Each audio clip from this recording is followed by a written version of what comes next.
norte de Minas. E ontem, mais uma vez, nós estivemos juntos lá na Superintendência em Montes Claros, fazendo a entrega de diversos equipamentos, inclusive muitos para fazer chegar água aos produtores e água também para consumo humano.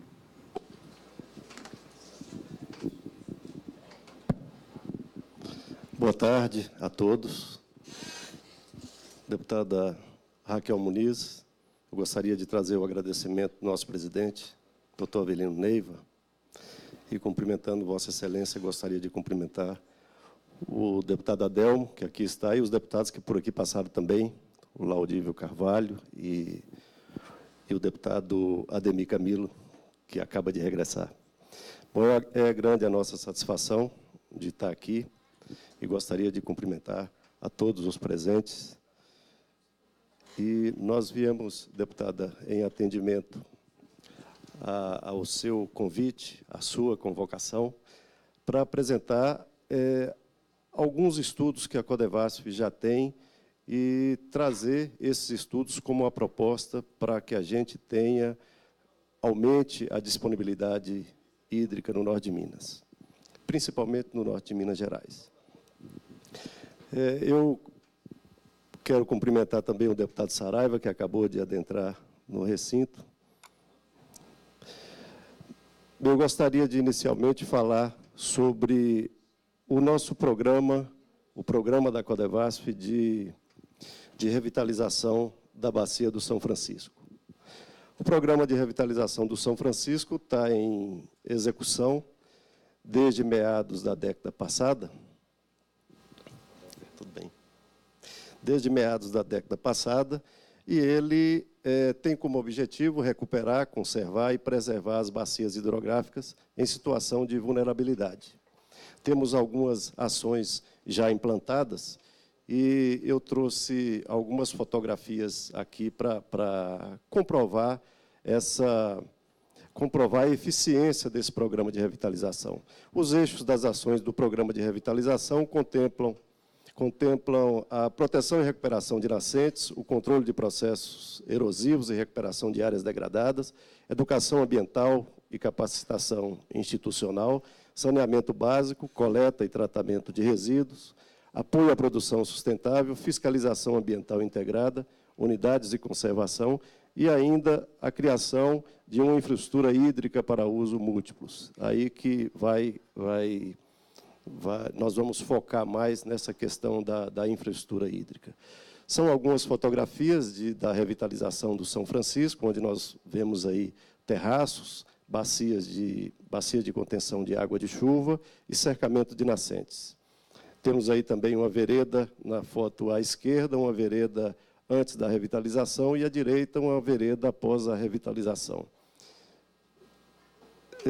Dentro do controle de processo erosivo, que são as ações que a Codevasf executa em parceria com o Estado de Minas Gerais, são executadas ações em 162 municípios atualmente, com ações do tipo de proteção de nascentes, cercamento de mata ciliar e mata de topo, bacias de captação de enxurrada, terraceamento, adequação de estradas vicinais. E aí nós temos algumas fotografias dessas ações. Proteção de nascentes, com cercamento. Ainda outra fotografia, um cercamento de uma nascente numa vereda. Nós temos uma fotografia clássica aí de uma proteção de uma nascente praticamente no topo de um morro. Nós temos uma nascente na área central do slide e, ao redor dessa nascente, que está cercada, nós temos terraços construídos. E esses terraços eles fazem com que a água não escorram do topo diretamente para o pé do morro. Ela infiltra, ela é detida nesses terraços e infiltra para alimentar o lençol subterrâneo e a própria nascente. Temos ali também, na parte inferior do lado esquerdo do slide, nós temos uma bacia de contenção de água de enxurrada, água de chuva, que complementa esse quadro de preservação de nascente, mata de topo de morro. Aí nós temos um outro slide que mostra a proteção de nascente com cercamento. aí também a mata ciliar de topo de morro, matas ciliares e de topo de morro, essa é uma mata ciliar de um rio, uma bacia de contenção de água, de captação de água de enxurrada, essas aí, a Codevasf, através de convênios com municípios, através de convênios com o Estado de Minas Gerais, antigamente com a Rural Minas, hoje com a CEAPA, já foram implantadas cerca de 120 mil bacias dessa em toda a área que eu citei, nos 162 municípios que a Codevasf executa essas ações. A Codevasf hoje, ela atua em 242 municípios em Minas Gerais e, com ações de revitalização, ela está presente em parceria com o Estado de Minas Gerais e prefeituras, como eu já disse, em 3/4 desses municípios, em 162 municípios. É um outro exemplo de bacias de captação, um exemplo de um terraço, vamos dizer assim, em franca atividade, né? Ele retendo a água de chuva, que com certeza escoaria morro abaixo. Um outro terraceamento, onde a gente vê a declividade e a água sendo barrada por esses terraços que estão na diagonal da declividade maior. Desculpe, na transversal. Um outro exemplo de bacia de captação, onde em cima a gente vê uma mata bem preservada, cercada naturalmente, evidentemente, os terraços na horizontal e uma bacia de captação que faz a contenção de todo o material sólido que iria para o rio, para os cursos d'água. Esse material é retido nessas bacias e a água infiltrada, quando não, ela transborda dessas bacias. Uma outra ação nesse programa de revitalização é a recuperação de estradas vicinais, onde as estradas são recuperadas no sentido de favorecer o escoamento da água superficial. Ela cai nessas canaletas e, na outra fotografia, a gente vai ver, tem a saída de água para uma dessas bacias de contenção. À esquerda, uma estrada não recuperada, né, uma estrada na condição natural dela, na situação natural, e à direita, essa mesma estrada recuperada. Vocês veem que esse quebra-mola que a gente vê nessa fotografia esquerda, ele está também nessa fotografia esquerda, à direita, só que antes dele tem um que é muito chamado de bigode, que é feito com a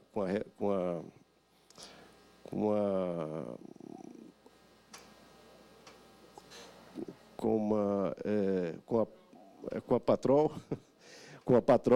e ela está jogando, e esse bigode ele joga dentro de uma bacia de contenção. Então, a água que escoa do leito dessa estrada, ela vai ser conduzida para a margem da estrada e vai jogar nessa bacia de contenção. Então, essa água suja, né, esse sólido dissolvido nessa água, esse sólido vai ficar nessas bacias de contenção e não vai levar esse sólido para os cursos d'água. Tem os investimentos realizados na revitalização hidroambiental em Minas Gerais. Nós temos aqui, em 12 anos, esgotamento sanitário. Em esgotamento sanitário foram investidos 507 milhões de reais, onde nós implantamos sistema de esgotamento sanitário em 62 cidades, na margem do Rio São Francisco ou em afluentes primários do Rio São Francisco. Nós aplicamos também recurso, e estamos aplicando também em resíduos sólidos. Aplicamos até hoje 12 milhões e 700 mil reais. Controle de processo erosivo, que são essas ações que eu acabei de apresentar aqui, foram aplicados cerca de 100 milhões de reais. Então, em investimentos de revitalização hidroambiental, a Codevasf, em 12 anos, aplicou 620 milhões. Em 12 anos. Bom, nós temos em carteira, na primeira superintendência regional da Codevasf, Estudos de projetos de barragens. Nós temos vários eixos estudados e nós trouxemos aqui uma seleção desses eixos, que somam 22, onde nós temos apenas o estudo inicial, o estudo preliminar, a identificação do eixo e o desenvolvimento de algum estudo cartográfico, necessitando, logicamente, complementar esses estudos, fazer o projeto para a gente ter condição de contratar a obra. São 22 selecionados aí por a gente, e o objetivo desse estudo é justamente a identificação dos eixos barráveis, os estudos preliminares desses eixos, a contratação do projeto e a contratação da obra. Eu disse, nós temos 22 projetos e 22 eixos barráveis, e o estudo desses eixos barráveis, eles somam um total de 22 milhões de reais. E nós temos, deputada, nós temos contemplando diversos municípios do norte de Minas, e estão localizados em local estratégico para a distribuição de água para mais de uma cidade, e também para a zona rural, principalmente. Bem, a construção dessas obras hoje está estimada em 190 milhões, e a construção dessas barragens, que a gente tem como pequenas e médias barragens, soma aí uma acumulação de 332 milhões de metros cúbicos. Praticamente, para quem conhece a região, praticamente a metade do volume acumulado na barragem do Bico da Pedra. Bem, nós temos em execução hoje, na área da Codevasf, da Bacia do São Francisco, em Minas Gerais, o projeto hidroagrícola de Jequitaí. Ele está sendo implantado em 3 etapas. A primeira etapa é a regularização fundiária e ambiental. A Codevasf já investiu, só na regularização fundiária e ambiental, cerca de 120 milhões de reais, de 2011 para cá, efetivamente de 2012 para cá. É uma parceria com a SEAPA, com a Secretaria de Agricultura de Minas Gerais, onde já foram aplicados esses recursos apenas na regularização ambiental e fundiária, além de 28 milhões no início da construção da barragem, que nós vamos ver no slide mais na frente. 86% da área do lago já foi adquirida, falta esses 14%, que deve ser concluída logo nos primeiros meses do ano. Já temos a licença de instalação desde 2013 e temos cumprido todas as condicionantes ambientais, conforme já disse pela promotora. Com muito custo, mas temos feito um esforço muito grande para atender todas essas condicionantes. E temos também, ainda na etapa 1, a construção da barragem 1 de Jequitaí. A licitação, que prevê recursos da ordem de 110 milhões de reais, está prevista, conforme quer o nosso presidente, para ainda nesse mês de dezembro. E nós devemos ter essa obra contratada e iniciada até meados do ano que vem, como é a programação da Direção Maior da Codevasf. Na etapa 2, nós vamos ter também a regularização fundiária e ambiental e a construção da barragem 2. E, na etapa 3, a regularização fundiária e a construção de um perímetro de irrigação, nos moldes dos outros perímetros já implantados pela Codevasf no norte de Minas, o perímetro Pirapora, o perímetro Lagoa Grande, o perímetro Gurutuba e o perímetro Jaíba, que todos aí somam mais de 45 mil hectares irrigados. O projeto hidroagrícola de Jequitaí contempla diretamente esses municípios aí. Nós temos ao centro do slide, nós temos aí um azul maior, mais largo aí, que é o barramento, que é o lago formado pelo barramento, e contemplando diretamente os municípios de Jequitaí, Francisco Dumont, Claro dos Poções, e, indiretamente, não faz divisa com o reservatório, os municípios de Joaquim Felício, Buenópolis, Bocaiúva, Montes Claros, São João da Lagoa, Lagoa dos Patos, mais para frente, Coração de Jesus, mais para cima, Coração de Jesus. Então, é um projeto que envolve uma área extensa, um número grande de municípios, e é um projeto que prevê o abastecimento de água de todos esses municípios aí também, o abastecimento urbano de todos esses municípios, além do abastecimento da zona rural e, logicamente, sem falar da área irrigável de 35 mil hectares que temos programados para que sejam irrigados através dessa barragem. Nós temos aí uma ideia geral do que é o empreendimento do Jequitaí. Nós temos, começando da direita embaixo, o eixo Jequitaí 1, que é a primeira barragem que está em construção agora, vamos dizer assim. Toda a questão ambiental e fundiária já está em fase final de conclusão. Nós temos o primeiro eixo, que vai acumular cerca de 800 milhões de metros cúbicos, inundando a área de 9 mil hectares. Logo abaixo dela, cerca de 8 quilômetros abaixo dela, dentro de um cânion, nós temos o eixo Jequitaí 2, que é a barragem 2 de Jequitaí.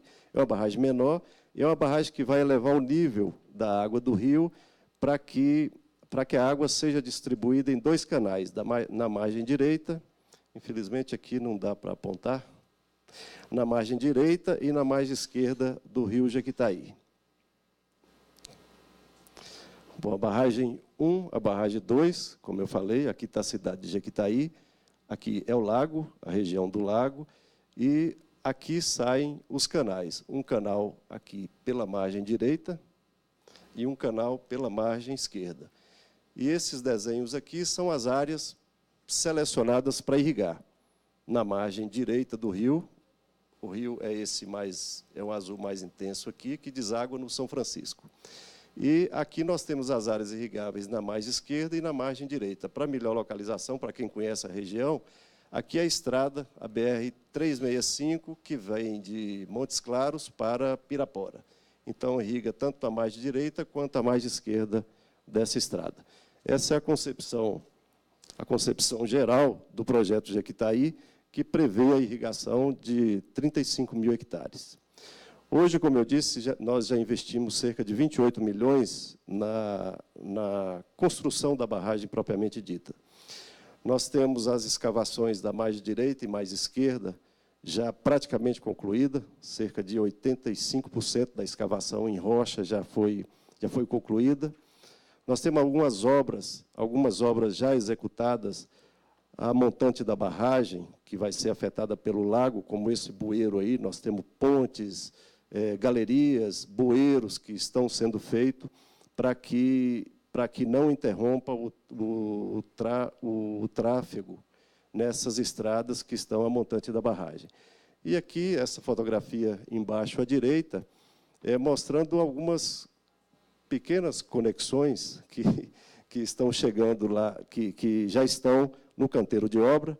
São equipamentos hidroeletromecânicos que vão precisar na obra, que já estão todos adquiridos e já estão no canteiro de obra, para assim que a obra for retomada, a construção da obra for retomada, esses equipamentos já estão prontos para serem instalados. Bem, nós temos aqui também, apenas para ilustrar aqui, um programa que nos trouxe muito alento na questão de abastecimento de água de famílias na zona rural. O programa Água para Todos. No norte de Minas, em Minas Gerais, especificamente no norte de Minas, principalmente no norte de Minas, a Codevasf contemplou 48 municípios com esse programa Água para Todos, com a instalação de 27.500 cisternas na zona rural, beneficiando uma população aí de 110 mil pessoas. É pouco ainda, porque a demanda lá é muito grande. Nós devemos ter demanda registrada lá de pelo menos 5 vezes isso que nós executamos. Nós devemos ter uma demanda aí de 150 mil cisternas instaladas nos diversos municípios do norte de Minas, para serem instaladas nos diversos municípios do norte de Minas. Dentro do programa Água para Todos também, nós implantamos em 15 municípios, 52 barreiros e pequenas barragens. São barragens instaladas próximos de comunidades rurais, em que a água é usada para o abastecimento humano e para animais também. Nós vamos ver algumas fotografias deles aí. Esse é o programa de Água para Todos, que consiste em captar a água de um telhado, de uma casa. Está vendo, são casas bem rústicas, né? Na zona rural, em que a água é captada e colocada nessas cisternas. Então, é um programa de um alcance social muito grande. E são os barreiros e as pequenas barragens que eu me referi, também executado no âmbito do programa Água para Todos. São pequenos barramentos e que, numa época de seca, eles contribuem muito para o abastecimento humano e animal. Bem, eu não poderia deixar de trazer uma proposta da Codevasf para a comissão, inclusive para ter o apoio para as ações da Codevasf, ter o apoio dessa comissão, apoio dos deputados que estão e que estiveram aqui. E, rapidamente, porque o meu tempo está esgotado já, tem o item 1 lá, continuação, com as ações do Programa de Revitalização da Bacia do São Francisco, que nós julgamos ser primordial, não para que acumulemos água agora, para que a gente preserve a água que ainda existe lá. As fontes d'água, as nascentes, e dentro daquelas ações que eu me referi. 2, a seleção de eixos barráveis estudados para a contratação dos projetos. São 22 milhões de reais, para, posteriormente, a gente já pensar em obras. Não que a gente faça todos os projetos agora, deputada, mas que a gente selecione, deputado Saraiva, alguns locais mais críticos do que esses críticos que nós já selecionamos, esses 22, para que a gente possa alocar recursos para que a Codevasf faça esses projetos. 3, a contratação e conclusão da implantação da barragem de Jequitaí 1, que ainda nós precisamos ainda alocar esses recursos, embora algum recurso já previsto no orçamento de 2018. Recursos da ordem de 297 milhões, praticamente 300 milhões, para a conclusão da barragem 1. Isso aí está incluído a obra que eu me referi, de 110 milhões, mais as outras questões ambientais e fundiárias que ainda temos que cumprir. E a contratação e implantação do restante do projeto hidroagrícola de Jequitaí, que eu não coloquei ali o custo dele, isso aí já passa para ser ações, isso já passa a ser uma ação de médio a longo prazo. E o 4, a continuação das ações, as ações do Programa de Água para Todos, aqueles que eu me referi agora por último, que constam de cisternas, barreiros, pequenas barragens, sistemas simplificados de abastecimento de água, que têm contribuído muito para evitar o êxodo rural e garantir o abastecimento de água da população, principalmente da população rural. E 5, a gente tem trabalhado com vários parlamentares da bancada mineira, e os parlamentares eles são muito sensíveis em colocar recursos para atender algumas demandas que existem na Codevasf. E nós temos que incentivar esses parlamentares a aplicarem os recursos das emendas individuais, que é do orçamento impositivo, né, em ações de preservação e geração dos recursos hídricos. Eu acho que todos os parlamentares são sensíveis a esse tipo de trabalho, todos eles têm interesse nesse tipo de trabalho, e a gente precisa, vamos dizer assim, desengavetar muitas demandas que nós temos lá. E uma fonte de recurso que é certa e líquida são esses recursos advindos das emendas parlamentares. Os 3 deputados que estão aqui agora são deputados que sempre têm emendas na Codevasf e sempre são muito bem aplicadas. E não podemos deixar a oportunidade de agradecê-los por esse trabalho que fazem em prol da Codevasf. Bem, era isso que eu tinha e fico à disposição para perguntas. Obrigado. Agradecemos, Jorge Fernando Lucílio Brito, superintendente.